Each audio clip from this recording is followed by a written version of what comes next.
Hello, welcome back to the channel. We've had a crazy 24 hours in the world of basketball, so let's get right into it. We had 3 preseason games last night, and first I want to talk about the Oklahoma City Thunder facing off against the San Antonio Spurs, because that was a great game. We got to see the first ever battle between Chet Holmgren and Victor Wembanyama, and it was very exciting, did not leave me disappointed at all. So Chet only played just 16 minutes in this contest and put up 21 points and 9 rebounds. That ultimately is what led them to the win of 122 to 121.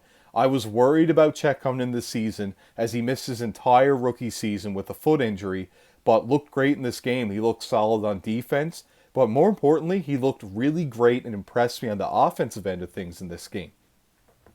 Victor Wembanyama played just 18 minutes and also put up 20 points and 5 rebounds, and he had this one great play that stood out to me where he reaches from nearly the 3-point line to the top of the free throw line, gets a poke on the ball, runs in transition, beats everyone down the floor, and has a quick dunk on the other end.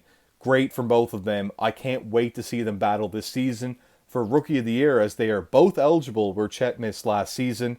And the Spurs, of course, were the worst team of the year last year, giving them Victor Wembanyama at the first overall pick and the highest odds. And then Chet was the second overall pick the year prior. But the Thunder still made some noise and made the play-in last year. So it's interesting to see how things will shape up with the Rookie of the Year with two of them, with Scoot and Brandon Miller just behind. So it's going to be a great Rookie of the Year race. Probably the best we've seen in the last few seasons, and I can't wait for that.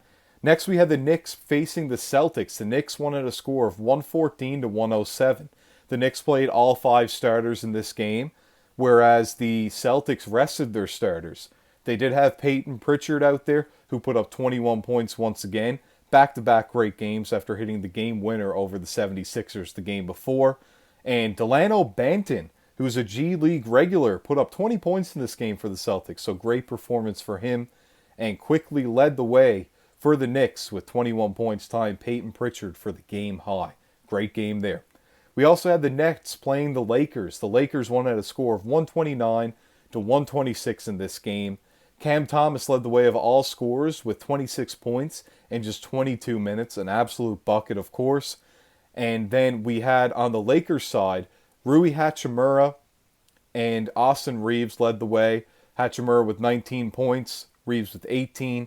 We had LeBron with about 10 points and AD with 13 and 7. But it was really Austin Reeves and Hachimura that stood out to me. They played great in this contest, as did Cam Thomas, at least on the offensive side of things. His defense is a bit of a question, which I think is what causes his playing time to get moved around a lot. But let's hope he can stay in the rotation this season, and hopefully he can make a big impact for them offensively.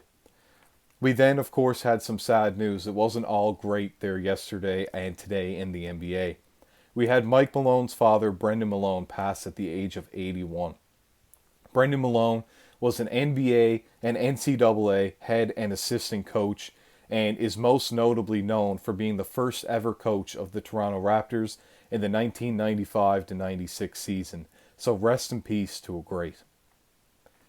We then had Nemanja Bjelica has retired at the age of 35 after just winning the NBA title with the Golden State Warriors in the 2021 to 22 season.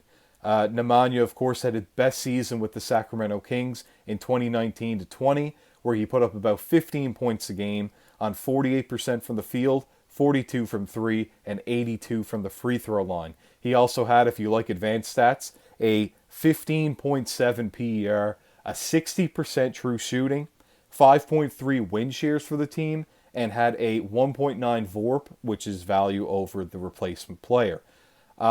We also had Team USA, pursuing Drew Holiday, really looking to get him as a part of the team. He played great with them before in the Olympics, as well as he played great with the Bucks recently. So the new Boston Celtic is being strongly pursued by Grant Hill and Team USA, and rightfully so. A great defensive presence, can do anything that they lack at point guard offensively with the Stephen Curry and Damian Lillards of the world. And Drew Holiday is the guy that will get in there, be able to guard whatever position you need him to guard, and also make some plays and knock down some shots when needed. A great player, and it's no question as to why, or surprise, that Team USA is pursuing him so strongly. The last bit of news that we have there today is Kai Jones has requested a trade from the Charlotte Hornets. Kai Jones, if you looked into anything in the media or Twitter or Instagram, if you've seen his Instagram live where he was just sweating profusely throughout the whole thing, or he's made some crazy comments saying he's the best player in the league, the best player to ever play, and that the Hornets would never lose him or take him off the team. He has no worries. And now he's requesting a trade. I'm not sure what is on the go with him. Maybe he's going through a bit of a tough time. We heard some news from Greg Brown talking about this, of the Dallas Mavericks. However, kind of a question mark for him, and we'll have to see how that goes for the trade request. Will he land somewhere? Will he ultimately become too disgruntled and get waived or let go in some way, shape, or form? Or will he even remain in the NBA this season because he did struggle with a roster spot these past couple of years? So we'll see how that all goes down. I'll keep you up to date. This has been Core Chronicles. I can't wait to see you tomorrow.